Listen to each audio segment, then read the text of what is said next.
Hi, boys and girls, and welcome back to Mr. Grable and our grade 3 math class where we are practicing on page 107, 100, 010, 71s, and we get to make a line plot of our own today and answer some questions from it too. Okay, so it's going to be a little tricky because I know right now you're at home. But if we were in class, it's supposed to be that you're supposed to ask some classmates. So we're going to have to kind of make this up. Or you could ask your family, or it's kind of almost a make it up, which you don't do with data. But in this case, just to show that you know how to make the line plot, I'm going to have to do that too. So ask some classmates or ask anybody you can, where would you like to go for holidays? Okay, and now they only have 3 options. Okay, so they have to pick one of these 3. That's what happens. It's tricky sometimes. Sometimes you put other, and then, because you can't list every single place in the world, right? The beach, the mountains, a theme park. Okay, so those are our 3. And we're supposed to collect and organize the data in a line plot. And you have a page that looks something like this. Practice page 107, and I just put holidays to remind me there under number 1. And it's just a bunch of squares. It's a graph, but there's nothing there yet, so we have to make it.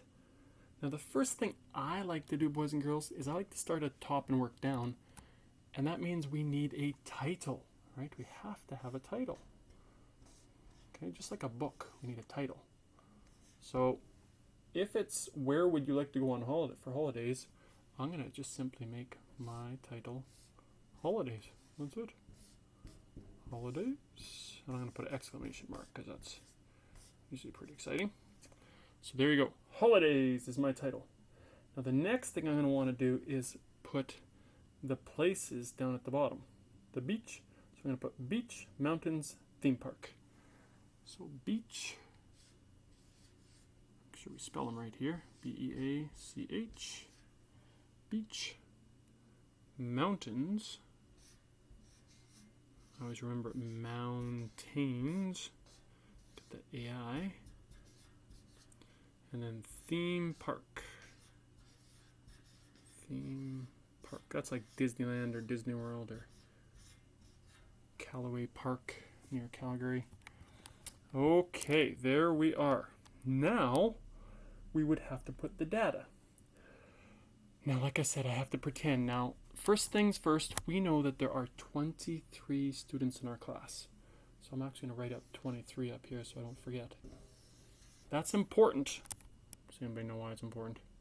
It's important because when I do my data, there should end up being 23 X's on here. Otherwise, I didn't ask somebody. And if you want to do the teacher or teachers, you have to add on to that, right? But I will stick with the 23. So let's just say I went in around and asked, and 8 people said the beach. 1, 2, 3, 4, 5, 6, 7, 8. Woo, 8. Quite a few for the beach. Okay, and then I asked people about the mountains, and 10 people said mountains. Woo. 1, 2, 3, 4, 5, 6, 7, 8, 9, 10. Now I know what you're thinking. Good question. What if it was more than 10? Well, I guess we'd have to change our graph, wouldn't we? Right? Okay, we'd have to make the graph go higher and higher if it was 11 or 12 or 13. So now I know 10 plus 8 is 18. And 23 take away 18 is 5, so only 5 for the theme park. 1, 2, 3, 4, 5.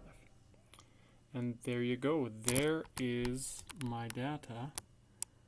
And just make sure I'm right. 8 and 10 is 18, 19, 20, 21, 22, 23. Better match 23. Otherwise, you probably made some kind of mistake. And now you can show people this data and say, which holiday vacation place would most people in our class like to go? And everybody would say the mountains because it's the highest. And you could say, well, how many more people would like to go to the mountains than to a theme park? Well, let's see, you gotta match it up here. 1, 2, 3, 4, 5 more. Okay? And those sort of things. There you go. Now that's what I want you to try and do with Roberto and his line plot showing the number of teeth his classmates have lost.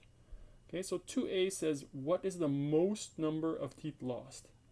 So when you look at that, they have a little trick in there because I noticed that number 5 teeth, and number 6 teeth, if you take a look here,